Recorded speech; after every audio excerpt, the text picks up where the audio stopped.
Assalamualaikum warahmatullahi wabarakatuh. Waalaikumsalam warahmatullahi wabarakatuh. Kembali lagi dengan saya Jupri di program Sapa Legislatif. Hari ini kami kedatangan lagi tamu yang sangat spesial, Ketua Komisi D DPRD Provinsi Jawa Timur. Siapa lagi kalau bukan Bang Halim. Assalamualaikum Bang Halim. Waalaikumsalam warahmatullahi wabarakatuh. Terima kasih Mas Jupri. Pemirsa Radar Madura TV, Tretan seteja, malam tetap sehat dan semangat seteja. Luar biasa Bang Halim. Kita di episode sebelumnya dengan Bang Halim sudah berbicara tentang Trans Jatim dan transportasi Trans Jatim Laut, lalu berikutnya tentang sungai, dan hari ini di kesempatan yang berbeda kita akan ngobrol panjang tentang infrastruktur, khususnya jalan. Infrastruktur jalan ini sangat penting dan menjadi kebutuhan masyarakat bersama. Tapi jalan yang kita maksud di sini yang akan kita bahas bukanlah jalan nasional, kabupaten, dan desa. Kita mau fokus dulu karena beliau merupakan anggota DPRD Provinsi Jawa Timur, yang akan kita bahas yang pertama yaitu adalah infrastruktur jalan yang kaitannya atau yang menjadi kewenangan pemerintah Provinsi Jawa Timur. Bang Halim, pertanyaan pertama saya ini karena Bang Halim Ketua Komisi D, ya, mitra kerjanya di bidang teknis. Lalu pertanyaan sederhana sebagai pembuka, apa yang Bang Halim sudah perjuangkan kepada masyarakat Madura, khususnya di bidang infrastruktur jalan? Ya, terima kasih Mas Jupri. Jadi kalau bicara tentang perjuangan yang sudah dilakukan, karena alhamdulillah saya diberi amanah oleh masyarakat Madura di DPRD Provinsi Jawa Timur, alhamdulillah sudah ketiga kalinya Mas Jupri, sehingga sejak 2014 pertama periode saya masuk, itu memang saya melihat karena kondisi jalan di Jawa Timur khususnya di Madura ini betul-betul perlu perbaikan dan pembenahan, sehingga kemudian saya di periode pertama itu memang memilih di Komisi D yang membidangi tentang infrastruktur, Mas Jupri. Artinya langsung di bidangnya gitu. Di bidangnya, karena memang concern saya ingin bagaimana jalan ini bisa diperbaiki sehingga kemudian masyarakat bisa menggunakan dengan baik. Karena kita tahu bahwa jalan ini adalah urat nadi dari pembangunan. Betul, sepakat. Maka saya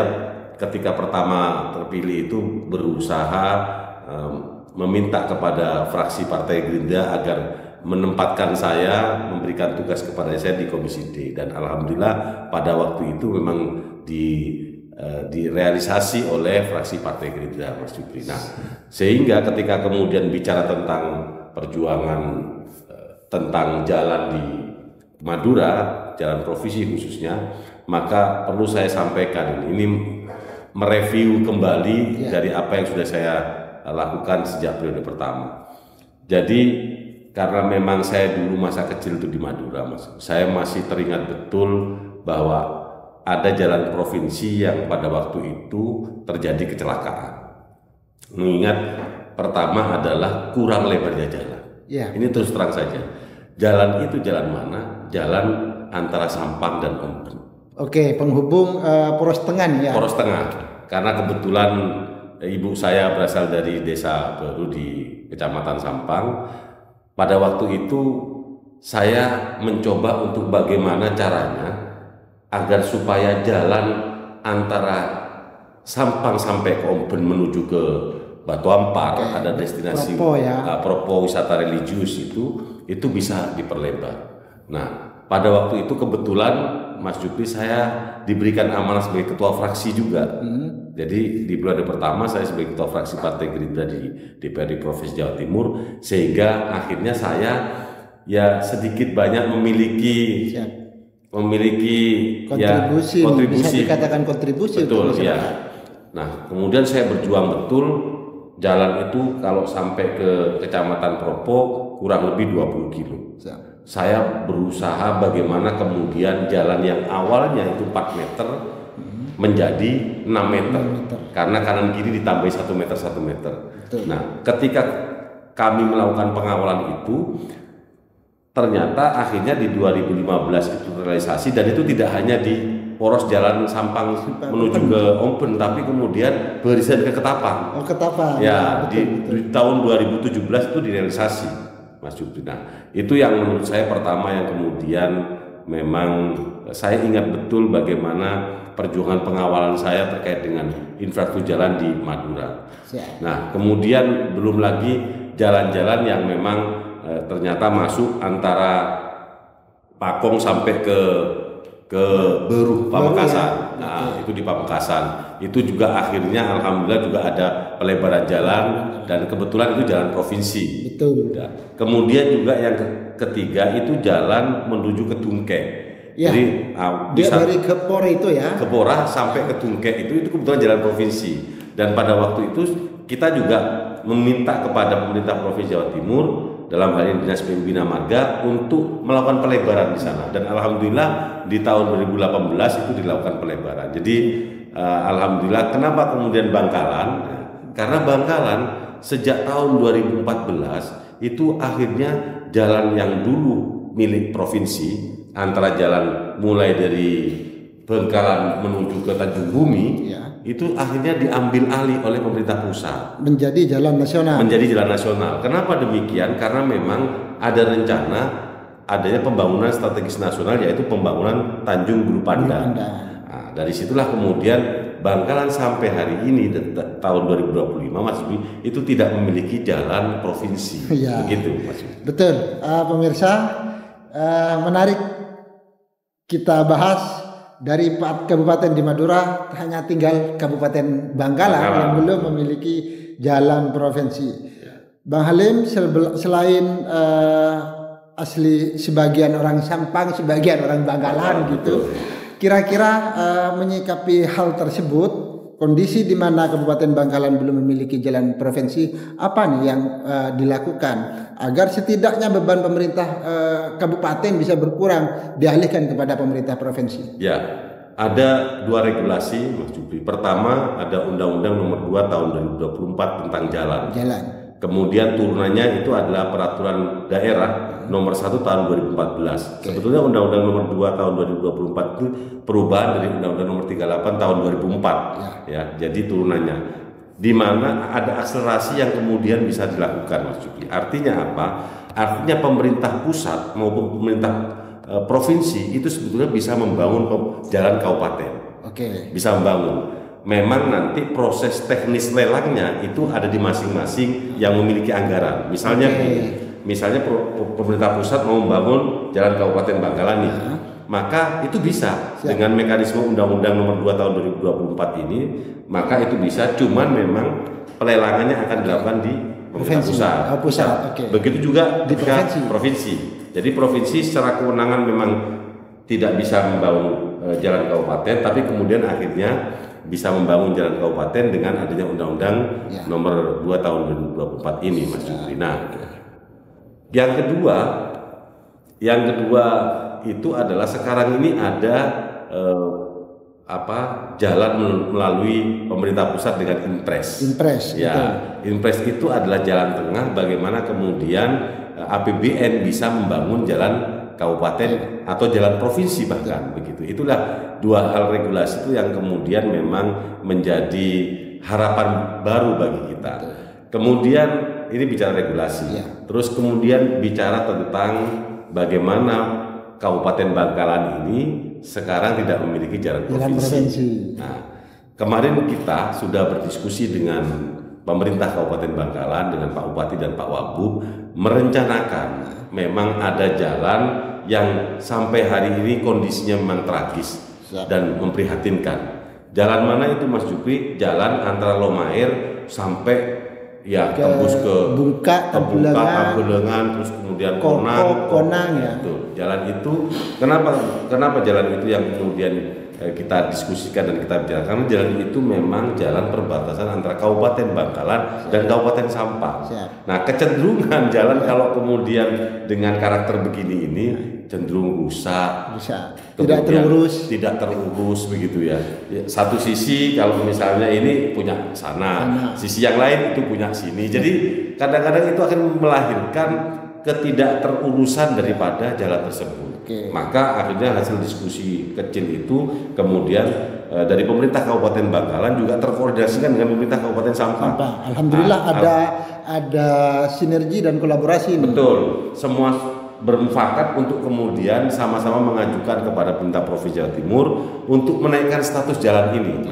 Mudah-mudahan ini menjadi harapan baru, karena memang ini juga jalan yang menghubungkan dua kabupaten kemudian tidak terurus, lalu ya kita berharap bahwa jalan ini kita naikkan statusnya menjadi jalan provinsi, begitu Mas.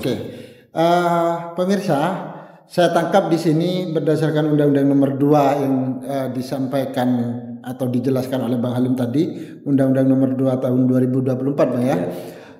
Di sini ada harapan besar nih.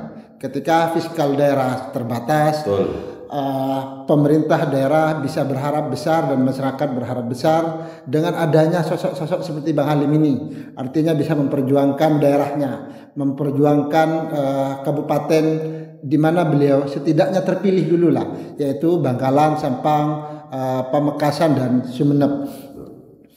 Bang, ini saya tertarik nih ketika berbicara ruas jalan antara Lumair dan hingga ke Bungkak, Tambelangan dan Kokot serta Kona itu. Kenapa saya tahu betul dan betul kata Bang Halim, di ruas jalan itu kurang terurus, bahkan untuk diperbaiki pakai malamal itu masyarakat. Swadaya. Dan kenapa saya tahu betul, karena kadang ruas arus itu akses saya kemana saya pulang ke Tambelangan. Rumahnya Mas Jupri daerah sana. Iya betul. Ya. Apa nih yang selain kolaborasi, tapi setidaknya yang kemudian sedikit yang saya tahu bahwa untuk dilimpahkan kepada pemerintah provinsi itu harus dalam keadaan baik. Betul. Artinya sebelum diserahkan kepada pemerintah provinsi, di sini ada tugas dari pemerintah di mana dua kabupaten ini memperbaiki jalan akses ini gitu. Bang Halim, apakah ada informasi ini sejauh ini seperti apa rencana untuk merehabilitasi atau melakukan peningkatan status ya. Jadi Mas Jupri, bahwa memang ada dua syarat utama terkait dengan meningkatkan status jalan dari kabupaten menuju provinsi atau provinsi ke pusat. Nah, pertama memang kemantapan jalan itu harus 80%. 80% kemantapan jalan. Sedangkan bisa dikatakan jalan itu mantap itu 72 sampai ke atas. Itu dikategorikan baik gitu, mantap bahasa dari KPU-an. Nah, yang kedua memang jalan ini harus menghubungkan jalan kabupaten satu dengan kabupaten yang lainnya. Ini yang menjadi syarat utama sebetulnya. Nah, yang lain-lain sebetulnya itu bisa politik ya, secara politis bisa kita komunikasikan. Maka menurut saya dua hal ini, mungkin yang pertama soal kemantapan jalan ini bisa kita komunikasikan dan koordinasikan. Tetapi urusan yang utama lagi adalah berkaitan dengan ini penghubung dua kabupaten. Dua kabupaten. Maka ini jalan politik yang akan kita tempuh. Saya sudah menyampaikan dan berkomitmen kepada Pak Bupati Sampang maupun Bupati Bangkalan bahwa saya akan kawal ini dengan serius, bahwa hari ini saya diberi amanah sebagai Ketua Komisi D yang mengampu dari leading sektor KPU-an Bina Marga. Saya sudah pasti berkoordinasi dengan Kepala Dinas, dan ini memang domainnya dari Bapeda, Badan Perencanaan dan Pembangunan Daerah Provinsi Jawa Timur, yang kemudian nanti harus disetujui oleh Gubernur Jawa Timur. Maka semua langkah politik ini kita lakukan, kita kawal ya, dengan tujuan bahwa jalan ini betul-betul bisa terselesaikan persoalannya. Karena kalau bicara kemantapan, sampai hari ini jalan ini tidak terurus. Bagaimana jalan ini bisa jadi mantap kalau kemudian kondisi real dari tahun ke tahun ini jalan ini selalu kondisinya tidak baik. Maka itulah yang jalan politik, karena memang yang pertama dasar yang kita jadi pedoman itu adalah ini jalan menghubungkan dua kabupaten, dan ya secara politik kita akan lakukan komunikasi.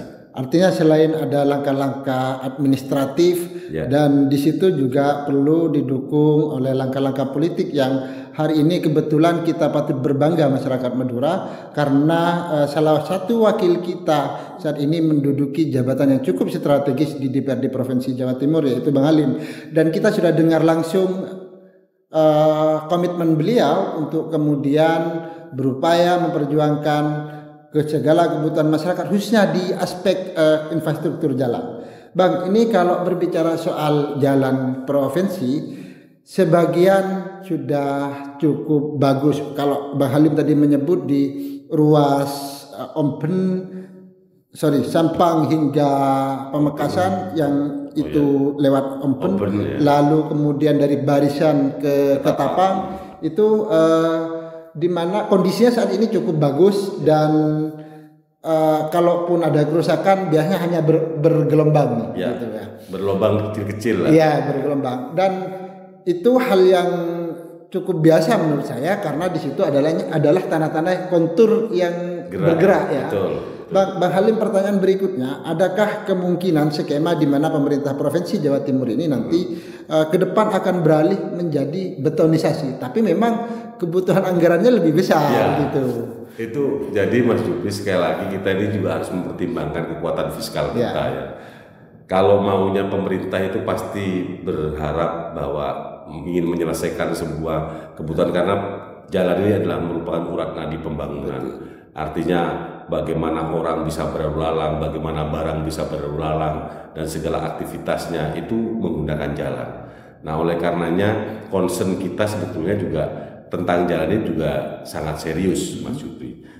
Bicara tentang jalan yang tadi disampaikan misalnya, itu sudah ada kemantapan, bahkan ada terobosan yang digagas oleh Ibu Gubernur kemudian diampu oleh Dinas Bina Marga. PU Bina Marga ini adalah on call terkait dengan penyelesaian jalan berlobang itu dengan waktu 2 kali 24 jam.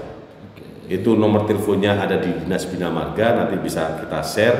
Terus kemudian itu silakan dihubungi kalau memang ada jalan berlobang. Meskipun secara usia jalan provinsi ini itu hampir 40% itu umurnya sudah di atas 12 tahun.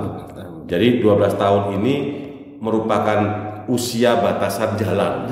Dari 12 tahun ini. Maka kalau bicara tentang 40% itu ketika masuk di jalan yang berlubang yang dalam kategori usia yang sudah kadaluarsa, itu memang sulit dibetulin di sini. Betul. 2 minggu kemudian pindah ke sebelahnya, itu yang terjadi. Tapi kalau jalan itu sudah kategori mantap, ketika ada jalan berlubang karena faktor tanah bergerak atau faktor misalnya air yang yang terjebak, terus kemudian kena kendaraan dengan tonase yang berat, itu cepat berlubang. Nah, itu bisa diselesaikan dengan kegiatan on call-nya dari Dinas Bina Marga Provinsi Jawa Timur. Nah, kalau saya tambahkan di jalan ruas Barisan Ketapang itu, kemarin di terakhir kami hearing dengan PU Bina Marga, itu kan hampir sekitar 10 km dari Robetal sampai ke Ketapang yang belum diperlebar itu. Ya, betul. Itu rencananya akan dicicil oleh Dinas PU Bina Marga untuk dilebarkan. Tapi memang semua itu tidak bisa langsung satu kali anggaran. Betul. Jadi secara bertahap itu juga akan diperlebar sebagaimana kondisi jalan yang dari Barisan sampai ke Kedungdung itu kan sudah diperlebar 1 meter 1 meter. Nah, ke depan ini mereka mau mencicil untuk memperlebar jalan dari Robetal menuju ke Tapang, Mas Jupri. Siap. Luar biasa kawan-kawan. Jadi kalau berbicara jalan, betul tadi itu tidak ada habisnya, Pak. Ya, betul. Hari ini diperbaiki, mungkin 2-3 tahun sudah rusak, kembali lagi gitu. Sementara yang diperbaiki kemarin juga beberapa tahun akan rusak. Jadi prosesnya selalu berjalan. Artinya diperbaiki hari ini lalu kemudian selesai, tidak begitu kalau urusan jalan. Lalu berikutnya Bang Halim ini, kalau saya lihat juga kondisi jalan provinsi kita itu kenapa rusak? Kalau ada yang rusak, salah satu penyebabnya kalau tadi sempat disinggung yaitu masalah karena ada genangan air. Ya. Berarti di situ dibutuhkan antara kedua sisi setidaknya saluran agar ketika hujan tidak berkumpul itu kecembeng caranya iya, agar tidak di jalannya gitu ya. Betul. Adakah apakah hal ini juga kemudian menjadi concern dari pemerintah provinsi dan teman-teman Komisi D? Ya, pasti itu Mas Jupri. Jadi sebetulnya tanpa kita minta kepada kawan-kawan Bina Marga dalam hal ini yang mengampu tentang jalan, itu sebetulnya setiap membangun itu bentuknya itu selalu kayak di tengah itu agak tinggi ya, terus kemudian ke bawah itu dengan harapan bahwa ketika musim hujan air itu ke bawah. Nah, pertanyaannya itu cukup menarik memang, bahwa sebetulnya jawabannya adalah bagaimana kemudian di selah kanan dan kiri jalan itu sebetulnya harus dibangun saluran. Selain untuk penguat jalan, kemudian juga untuk menampung air ketika hujan. Betul. Gitu. Nah, hanya memang jalan provinsi itu hampir 60% itu tidak memiliki saluran di kanan kirinya, Mas Jupri. Jadi ini kembali kepada pertimbangan kekuatan fiskal kita APBD provinsi. Kalau kemudian semua difokuskan untuk itu, maka ya pekerjaan-pekerjaan lain yang menanti ini tidak akan tercapai. Itulah yang menurut saya yang harus disadari bagi seluruh masyarakat, terutama pemirsa Radar TV Madura dan Taitan Metro Seteja. Jadi memang ini tantangan kita. Sementara sekarang ini Mas Jupri, kalau boleh saya ingin menyampaikan bahwa dengan adanya Undang-Undang Nomor 1 Tahun 2025 tentang hubungan keuangan pusat dan daerah, itu hampir sekitar 4 triliun tereduksi kekuatan APBD provinsi di-share kepada kabupaten kota. Dari sektor mana itu? Dari sektor pajak kendaraan bermotor. Betul. Jadi ini memang ya saya harus sampaikan, ini kepiawaian dari kawan-kawan kabupaten kota, Mas Jupri, dalam hal bagaimana melakukan koordinasi dan komunikasi dengan pemerintah pusat. Dengan berbagai macam rekening yang disampaikan, akhirnya ya ada pembagian yang terbalik. Ya, kalau dulu lebih banyak provinsi sekarang lebih banyak kabupaten. Meskipun akhirnya ketika ditelisik, Mas Jupri, bahwa hanya kabupaten dan kota tertentu yang kemudian mendapatkan share itu lebih besar. Contoh misalnya Kabupaten Sidoarjo, Kabupaten Gresik, Kota Surabaya, Kota Malang. Selebihnya itu hampir rate-nya sama ya. Gitu. Sementara hari ini dengan kondisi yang terbalik itu, pemerintah provinsi yang dulunya sangat concern memberikan bantuan keuangan berbentuk BK kepada pemerintah kabupaten kota itu akhirnya harus berhitung betul, karena selain ini disebar ke seluruh kabupaten kota, ya otomatis ketika pembagian dari sektor pajak kendaraan bermotor itu berkurang dan berubah lebih banyak kabupaten kota. Sehingga kemudian itu mengharuskan pemerintah provinsi Jawa Timur harus bisa benar-benar memilah dan memilih mana yang prioritas dan strategis. Betul. Bang Halim, ini juga kalau kita berbicara soal jalan tidak bisa dipisahkan dari penerangan. Kebetulan kalau bicara dengan PU dan perhubungan ini juga mitranya Bang Halim. Gitu. Sekalian saya juga ingin membahas sedikit tentang penerangan. Kalau Bang Halim melihat seperti apa di ruas jalan provinsi kita di Madura, sudahkah dilengkapi atau terpenuhi semua penerangan jalannya ini, atau kita sebut PJU biasa? Ya, terima kasih Mas Jupri. Jadi hasil rapat kerja kami terakhir dengan Dinas Perhubungan Provinsi itu kebetulan kabitnya itu namanya Pak Farid, dan Pak Farid itu diminta betul karena di Komisi D ini, Mas Jupri, itu ada 6 perwakilan masyarakat Madura di Komisi D. Ada DPRD Provinsi Jatim, Komisi D itu yang dari Madura 6 orang.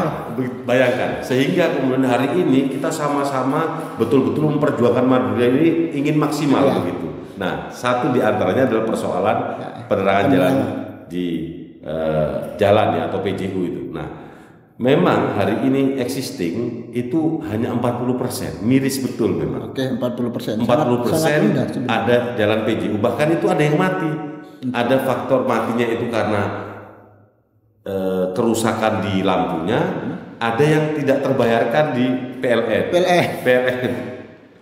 Kemudian ada kasus yang jadi nggak tahu ini tangan-tangan jahil yang tidak bisa dipertanggungjawabkan, menembaki daripada lampu-lampu tidak tahu itu kayaknya agar sengaja rusak, berarti disengaja rusak begitu. Nah, sehingga akhirnya hasil dari inventarisasi kabit jalan di Dinas Perhubungan Provinsi itu memang secara perlahan ingin memberikan PJU, penerangan jalan, khususnya di jalan-jalan provinsi memang, Mas Jupri, karena mereka tidak bisa kemudian membangun itu di luar jalan provinsi. Nah, kondisi 40% artinya kurang 60%, dan kerusakan-kerusakan yang terjadi ini secara perlahan memang komitmen mereka, karena memang betul-betul dikawal oleh teman-teman Komisi D yang dari Madura ini, sehingga memang tidak akan bisa lengah atau ada celah begitulah kira-kira. Mudah-mudahan dengan komitmen bersama ini mulai tahun 2025 sampai ke depan ini penerangan jalan umum khususnya di jalan provinsi bisa terselesaikan, Mas Yukri. Harapan kita sangat besar terhadap teman-teman anggota DPRD Provinsi Jawa Timur yang hari ini mewakili kita masyarakat Madura, utamanya yang di Komisi D, karena ini berkaitan dengan jalan itu butuh. Kenapa jalan harus bagus? Karena ini kaitannya multi sektor, mulai dari ekonomi, investasi di situ. Kalau jalannya bagus, maka investor bisa tertarik untuk berinvestasi, dan itu akan membuka lapangan pekerjaan. Bang Halim, saya juga mau minta pendapat panjenengan tentang kondisi ruas jalan provinsi kita di Madura. Secara general, Bang Halim menilai tingkat kemantapannya bagaimana atau seperti apa? Hasil hearing terakhir, dan memang baru-baru ini kan kita melewati Hari Raya Idul Fitri yang kemudian memang menjadi parameter bersama itu. Jadi kecenderungan bahwa ketika Idul Fitri itu hampir semua jalan itu menjadi parameter ukuran keberhasilan dari pemerintah, baik tingkat pusat yang jalan nasional, kemudian provinsi yang jalan. Nah, di hasil perjalanan Idul Fitri kemarin itu Madura itu 76%. 76% kemantapan jalan. Artinya memang tidak ada masalah, alhamdulillah. Dan Ibu Gubernur memang mewanti-wanti, dan kami juga betul-betul ikut mengawal dari Dinas PU Bina Marga agar jalan provinsi yang khususnya di Madura ini betul-betul diselesaikan, karena mengingat bahwa orang mudik itu akan membludak luar biasa ketika Hari Raya Idul Fitri. Dan sekali lagi bahwa luar biasa kemantapan jalan provinsi di Madura itu sampai 76%, Mas Supri. Oke. Berikutnya, kalau kita berbicara jalan provinsi, salah satu penyebab kerusakan, karena kan menjadi tingkat kedua kepadatan biasanya selain jalan nasional, karena di situ banyak lalu lalang kendaraan, tidak menutup kemungkinan juga kendaraan-kendaraan besar. Yang mana tonasenya juga mungkin harus diperhatikan di Bang Halim untuk memperlama kerusakan gitu. Apakah hal ini juga sebenarnya menjadi perhatian pemerintah provinsi? Dalam hal ini adalah teman-teman Dewan dan PU SDA gitu. Ya, PU Bina Marga. PU Bina Marga ya. Mas Yupri. Jadi memang kalau bicara tentang kendaraan dengan tonase berat, hari ini itu kita sebagai masyarakat yang ada di Provinsi Jawa Timur itu agak kewalahan. Kenapa kewalahannya? Hari ini kita tidak bisa memiliki alat ukur, Mas Yupri. Karena semua jalan timbang, jembatan timbang. Dulu ada jembatan timbang, sekarang itu sudah ada. Sudah nggak ada karena oleh pusat itu diminta untuk ditiadakan. Maka akhirnya pemerintah itu tidak memiliki alat ukur dari tonase kendaraan. Padahal tonase kendaraan berat ini yang paling menjadi faktor utama yang mengakibatkan jalan rusak. Ini yang kemudian hari ini harus kita sadari, ini realitas. Yang kedua, sebetulnya penertiban tentang ojol, over capacity, overload dan over dimensi. Ini yang kemarin itu pemerintah dalam hal ini aparat, karena ini domainnya aparat penegak hukum kepolisian, lantas khususnya di lantas itu concern untuk menertibkan ini. Tapi apa yang kemudian dilakukan oleh kawan-kawan, karena memang sekali lagi himpitan ekonomi, kebutuhan, kesejahteraan mereka ini akhirnya ngeruduknya itu protesnya kepada pemerintah provinsi di Dinas Perhubungan Provinsi Jawa Timur. Artinya apa? Semua kendaraan-kendaraan besar ini yang kondisinya sudah dirubah semua, dan dirubahnya ini Mas Jupri harus dipahami bahwa mereka ini kalau tidak memperlebar dimensinya maka tidak bernilai ekonomis. Artinya sekali angkut itu ini tidak operasional, tidak nututin. Maka akhirnya ketika ada penertiban, mereka ini protesnya menaruh kendaraan besar ini di jalan provinsi, di kantor Dinas Perhubungan Provinsi, sehingga terjadi kemacetan yang luar biasa. Ini problem-problem yang hari ini ada di masyarakat kita. Sehingga ya sekali lagi bahwa memang kalau tonase berat itu selain cepat mengakibatkan rusak jalan, juga sebetulnya ini menjadi faktor penyebab kecelakaan di jalan raya, Mas Jupri. Oleh karenanya ya kami berharap kepada masyarakat, pengusaha, khususnya bidang pengusaha transportasi dengan menggunakan tonase yang berat, itu saya kira juga harus mempertimbangkan banyak hal, terutama tentang keselamatan yang ada di jalan, Mas Jupri. Terima kasih Bang Halim. Sama-sama. Sudah banyak bercerita, dan tanpa kita sadari masyarakat Madura, beliau konsen betul ternyata dengan memperhatikan ruas-ruas jalan yang ada di Madura. Dan dengan adanya undang-undang tadi nomor 2 2024, kita berharap betul, utamanya teman-teman anggota dewan baik yang ada di pusat dan di provinsi yang hari ini 6 orang ini bisa terus concern dan fokus bagaimana memberikan perhatian lebih terhadap kondisi jalan yang ada di Kabupaten Bangkalan, Sampang, Pamekasan, dan Sumeneb. Kiranya teman-teman cukup demikian obrolan kita hari ini dengan Ketua Komisi DPRD Provinsi Jawa Timur, Bang Abdul Halim. Terima kasih banyak Bang atas kesempatannya. Terima kasih. Billahi taufiq wal hidayah. Assalamualaikum warahmatullahi wabarakatuh. Waalaikumsalam warahmatullahi wabarakatuh.